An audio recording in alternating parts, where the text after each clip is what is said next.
Vamos a orar y pedir que el Señor nos dirija, que su palabra pueda llegar a nosotros y que podamos con atención y reverencia poder recibirla. Vamos a orar.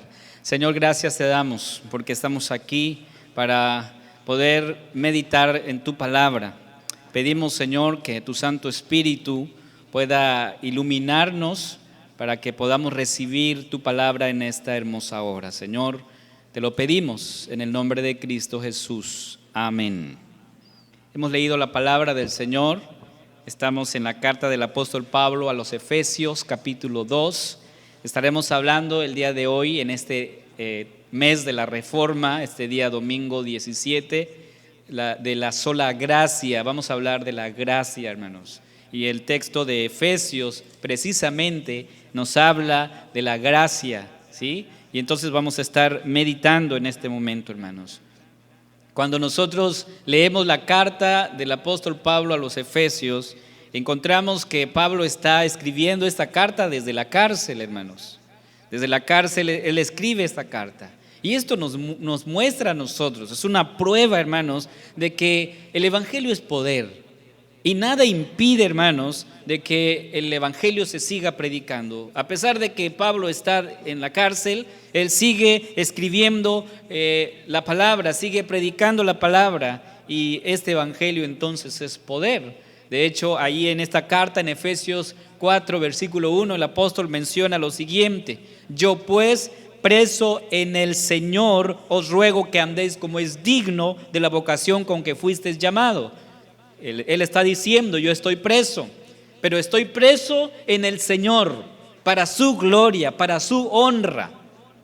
Y también en el capítulo 6, versículo 20, el apóstol menciona diciendo, por el cual soy embajador en cadenas. No solamente está preso, dice aquí, sino que también está en cadenas, lo cual significa, hermanos, que él está privado de su libertad y no puede hacer las cosas que normalmente alguien libre pudiera hacerlo.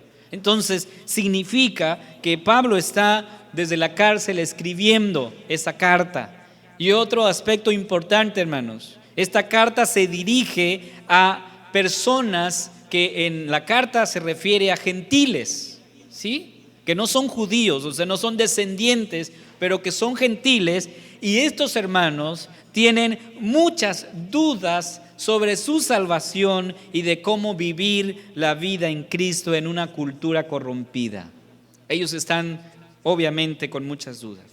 Por eso ahí en el pasaje de Efesios capítulo 2 versículo 11 dice el apóstol: por tanto, acordaos de que en otro tiempo vosotros, dice, los gentiles, en cuanto a la carne erais llamado incircuncisión por la llamada circuncisión hecha con mano en la carne.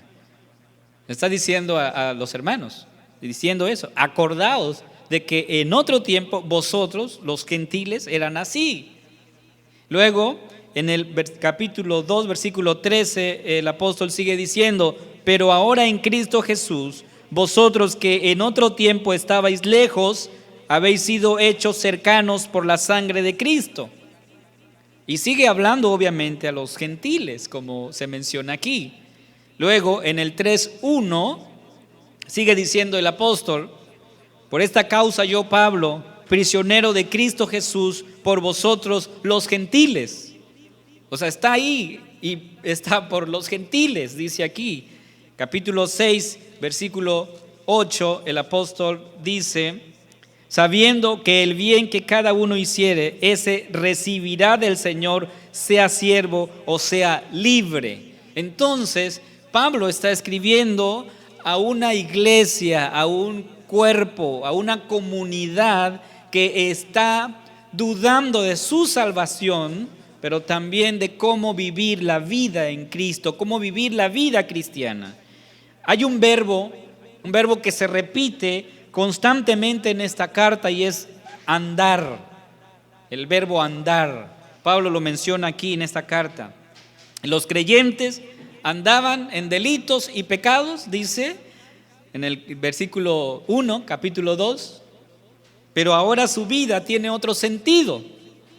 Ustedes estaban muertos en vuestros delitos y pecados, pero ahora su vida ha dado un giro y ahora tiene otro sentido, otro propósito.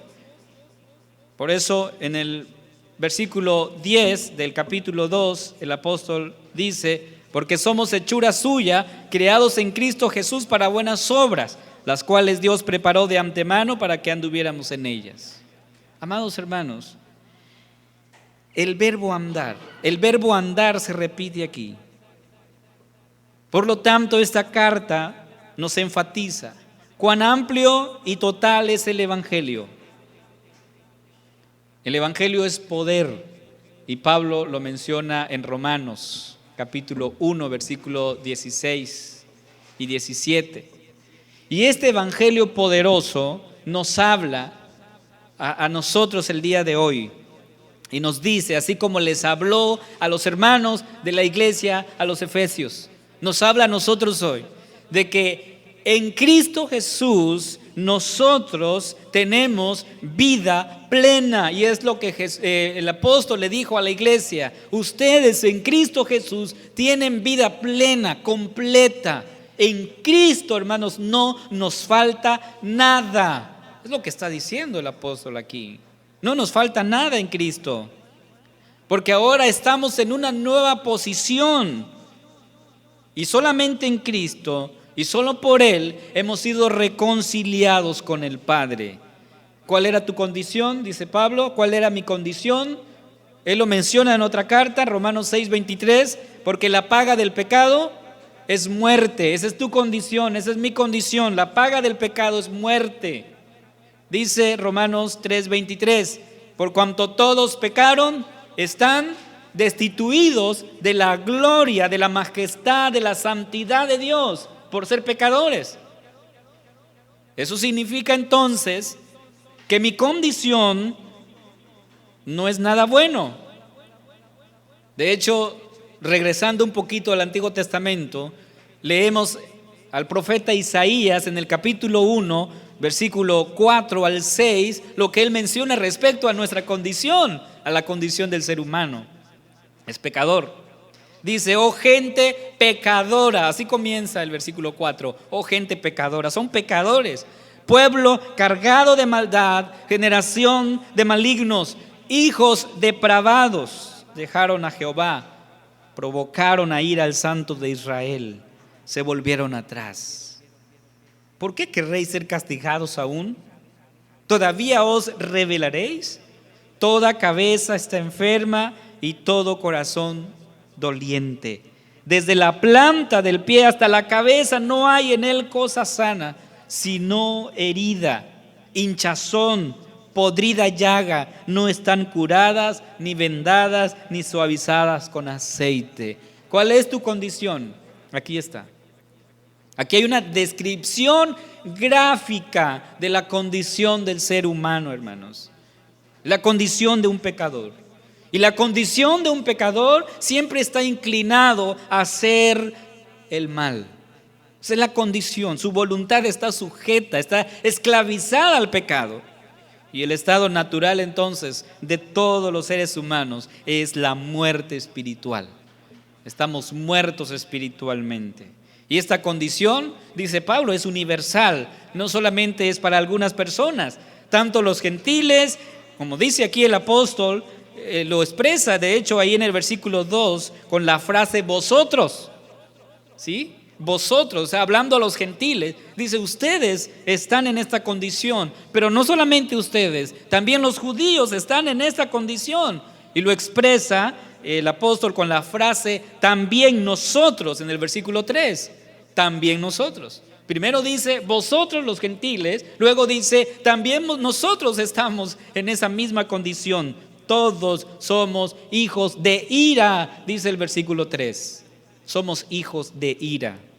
Es decir, todo ser humano está en rebelión activa contra Dios, dominado por Satanás, como dice el versículo 3, conforme al príncipe de la potestad del aire. Esa es mi condición, esa es tu condición.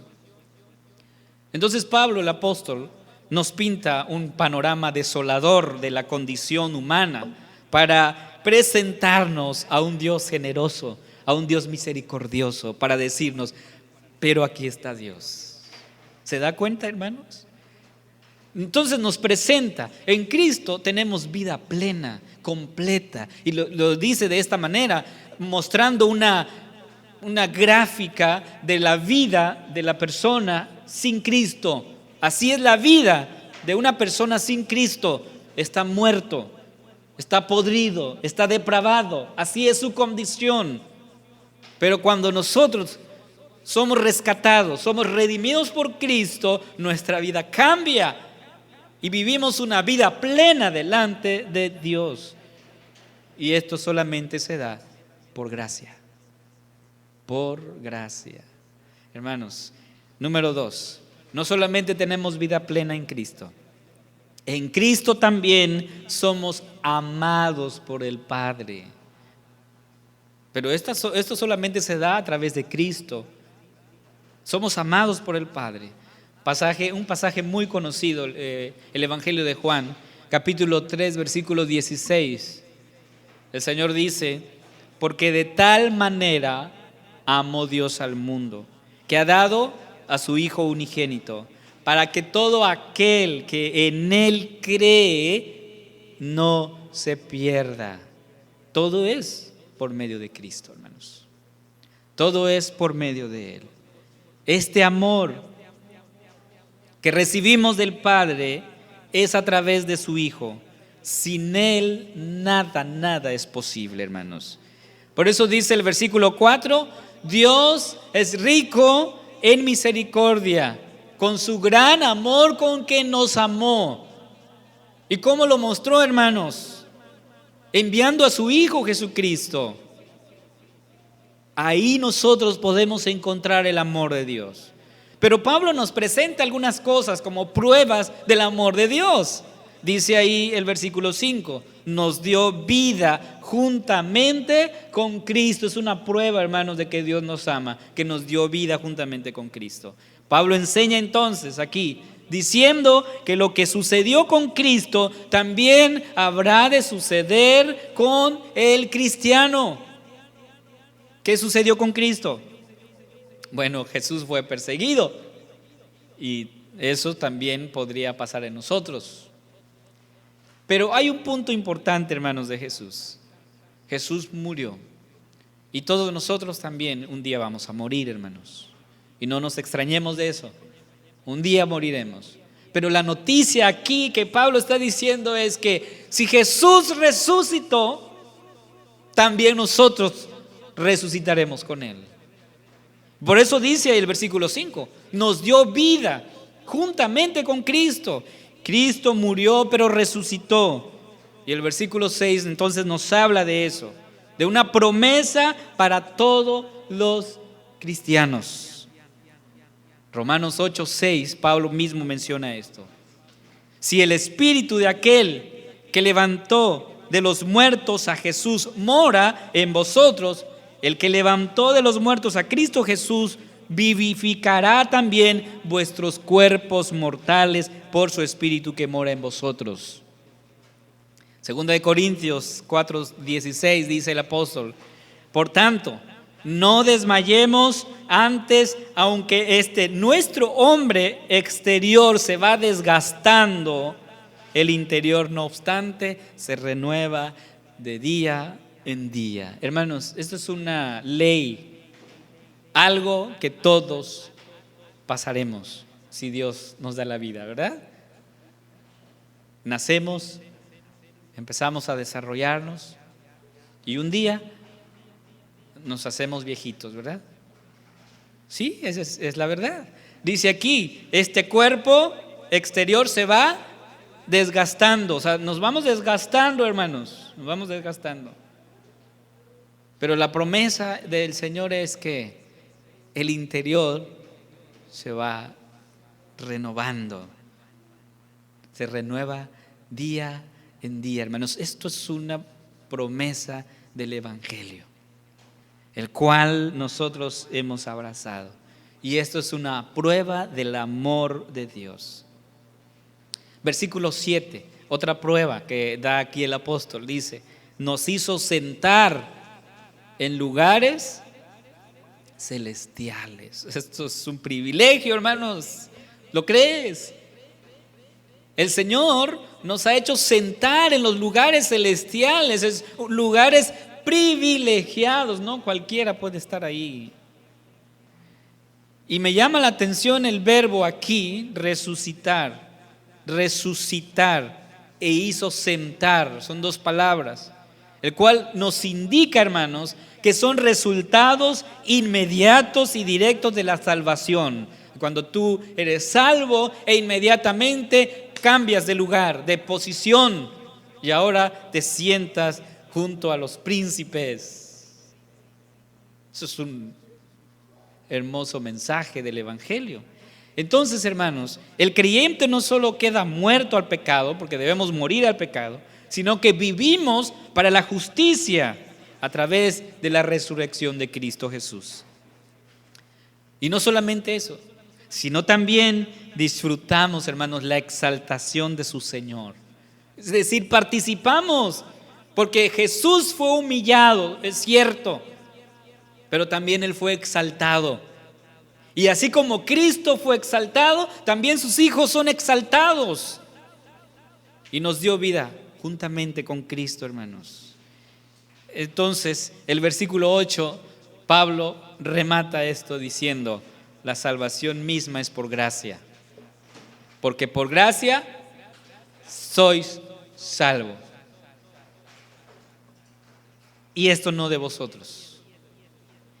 Esto, o sea, cuando dice esto, se refiere a la salvación, se refiere a lo que viene incluido con la salvación, y no solo la gracia, hermanos, sino también la fe.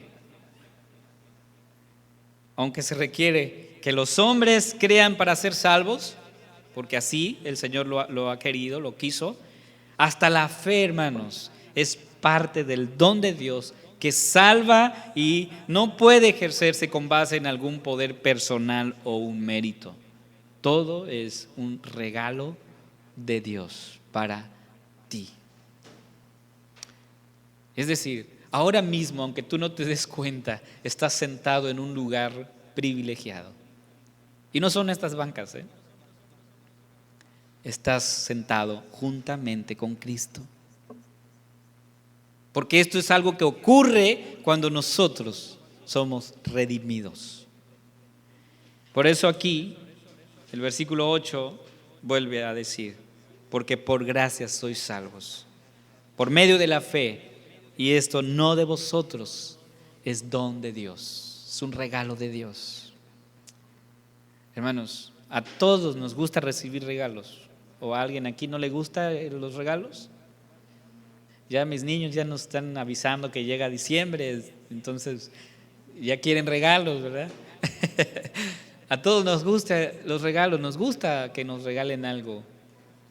Y este regalo que el Señor nos ha dado, hermanos, no tiene precio.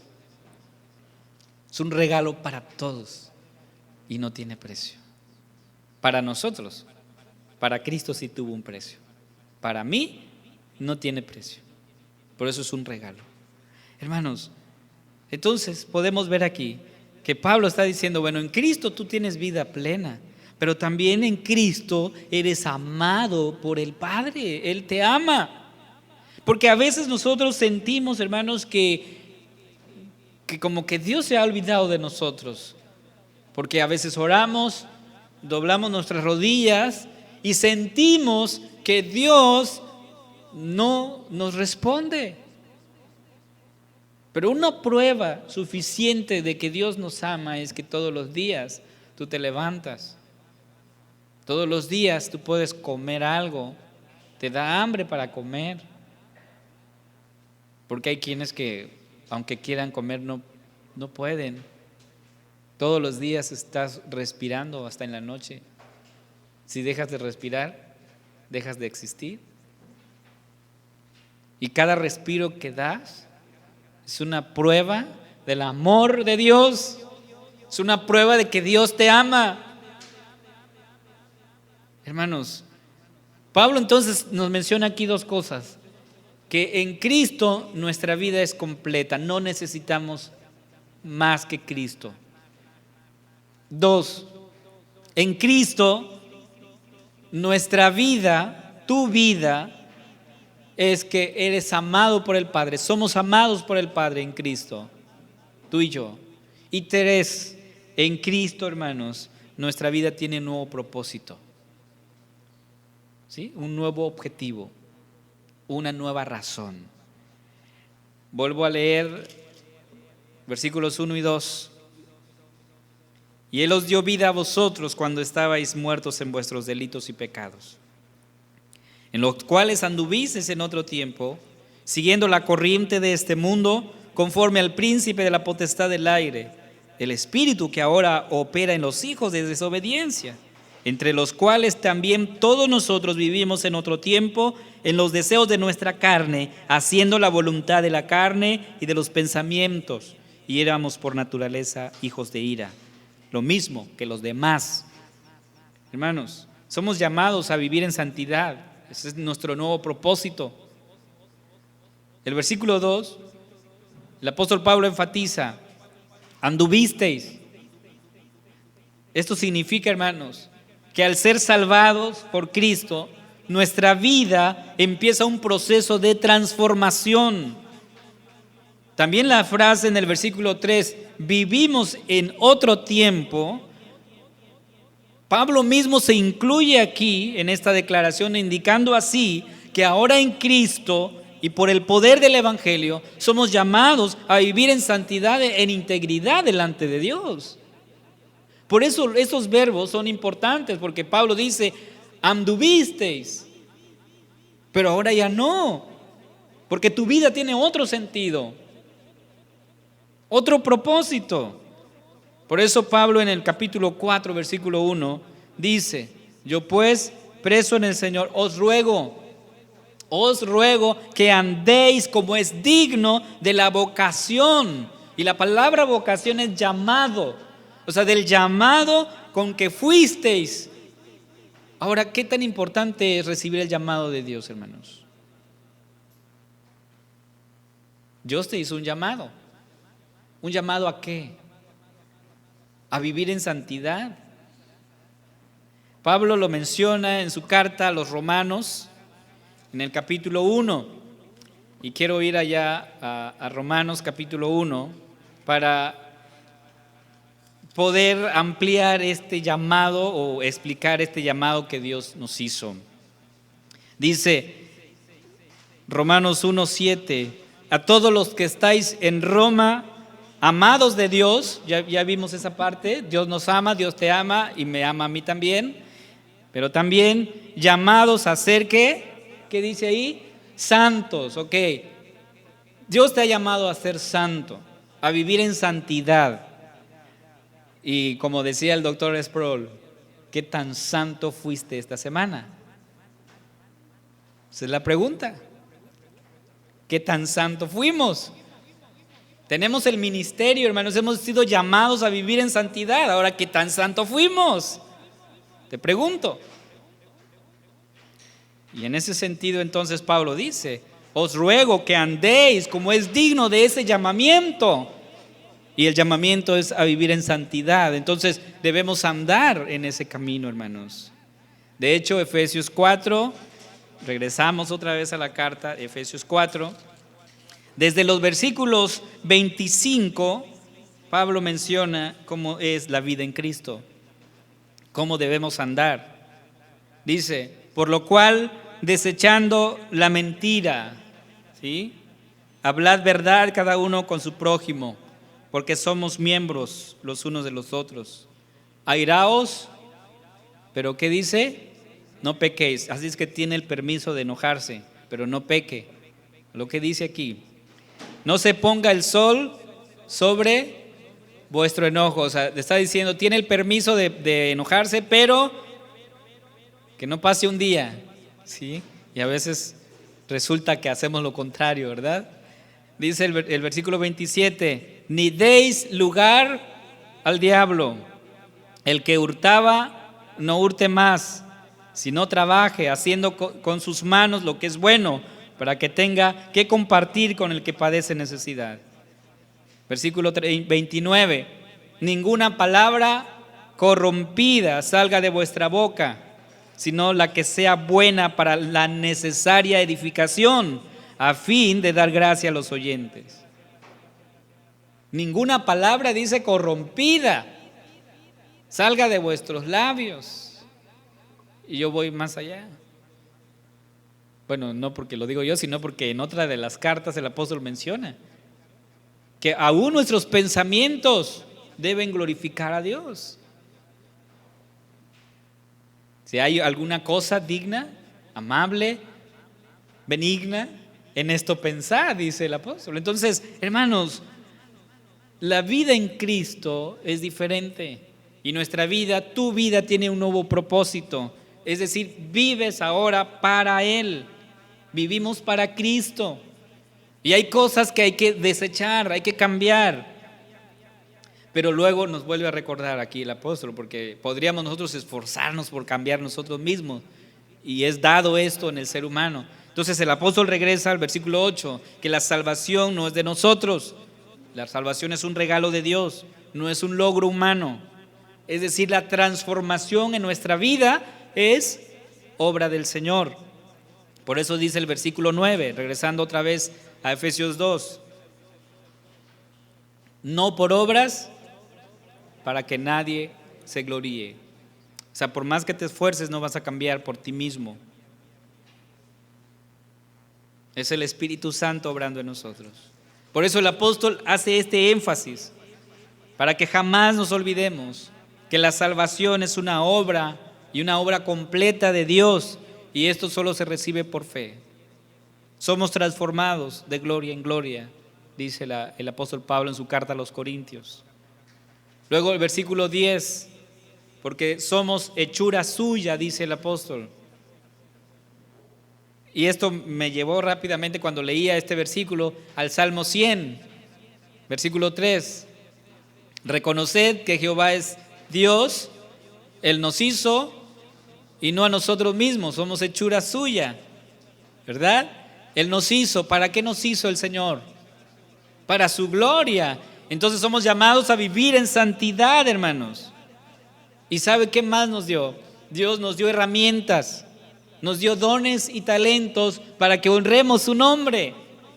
Por eso el versículo 10, más adelante dice, creados en Cristo Jesús, ¿para qué, hermanos? Para buenas obras, los cuales Dios preparó. O sea, ¿quién preparó estas buenas obras? Dios preparó de antemano, ¿para qué, hermanos? Para que anduviéramos en ellas.